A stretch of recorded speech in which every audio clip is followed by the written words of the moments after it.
Iran को फतह करने की कोशिश तकरीबन तमाम की तमाम सुपर पावर्स ने की, जैसे तुर्क, अरब, मंगोल, रशियन, ब्रिटिश और अमेरिका।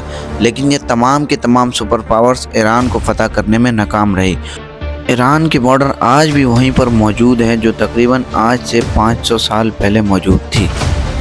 तो आप सबको खुशामदीद मेरे यूट्यूब चैनल पे। ईरान एक ऐसा मुल्क है जिसे अक्सर दुनिया के मुश्किल तरीन ममालिक में शुमार किया जाता है, जिन्हें फ़तह करना या मुकम्मल तौर पर कंट्रोल करना इंतहाई मुश्किल समझा जाता है। और इसकी सबसे बड़ी वजह इसका जोग्राफिया और इसकी फ़ौजी हिकमत अमली है और इसकी स्ट्रेटजिक पोजीशन है।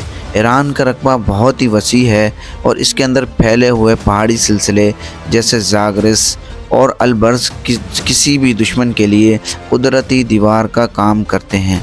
यही वजह है कि कोई भी फ़ौज जब ईरान में दाखिल होने की कोशिश करेगी तो इसे सीधा और आसान रास्ता नहीं मिलेगा, बल्कि इसे तंग, मुश्किल और ख़तरनाक रास्तों से गुज़रना पड़ेगा, जहां दुश्मन आसानी से घात लगाकर हमला कर सकता है।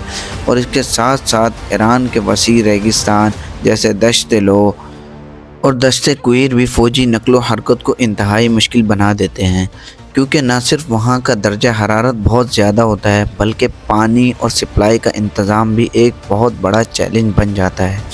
जदीद जंगों में सिर्फ हथियार ही नहीं बल्कि सप्लाई लाइन्स सबसे अहम किरदार अदा करती हैं, और ईरान जैसे मुल्क में हज़ारों किलोमीटर दूर तक फैला हुआ इलाका दुश्मन की सप्लाई लाइन्स को कमज़ोर कर सकता है, जिसकी वजह से बड़ी फ़ौज भी कमज़ोर पड़ सकती है। ईरान की एक और बड़ी ताकत इसकी गैर रिवायती जंगी हिकमत अमली है।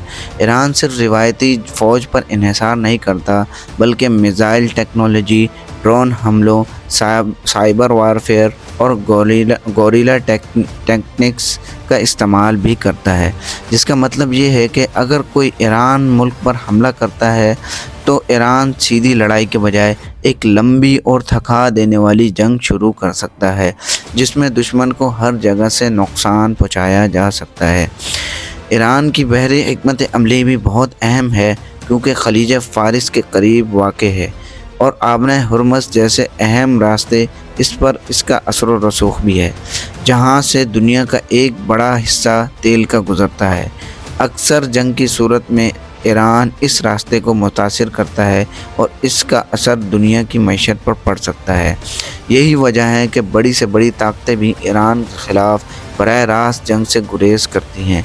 ईरान की एक और बड़ी खूबी भी इसकी स्ट्रेटजिक डेप्थ है, और यानी इसके अहम शहर जैसे तेहरान सरहदों से काफ़ी दूर वाक़ हैं, जिसका मतलब ये है कि दुश्मन को सिर्फ सरहद पार करना काफ़ी नहीं बल्कि इसे मुल्क के अंदर गहराई तक जाना पड़ेगा, जहां इसे मुसलसल मुज़ाहमत का सामना होगा। और इसके अलावा ईरान की आबादी भी काफ़ी ज़्यादा है और इसके पास एक मुनज़्ज़म दिफाई निज़ाम मौजूद है जो किसी भी तवील जंग में दुश्मन के लिए मुश्किलात बढ़ा सकता है।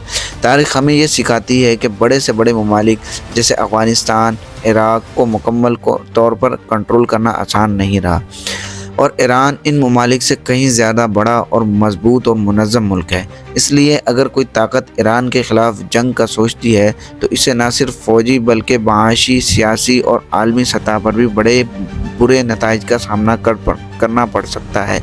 यही वजह है कि माहिरीन के मुताबिक ईरान को फ़तह करना मुमकिन तो हो सकता है, लेकिन इसे मुकम्मल तौर पर कंट्रोल करना एक लंबी, महंगी और इंतहाई ख़तरनाक जंग में बदल सकता है।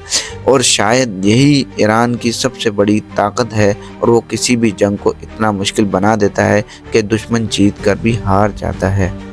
आपको क्या लगता है कि अगर अमेरिका ईरान के ऊपर अपने फ़ौजी उतार दे तो ईरान कब तक सरवाइव कर सकता है और कब तक लड़ सकता है? कमेंट सेक्शन में ज़रूर बताइएगा।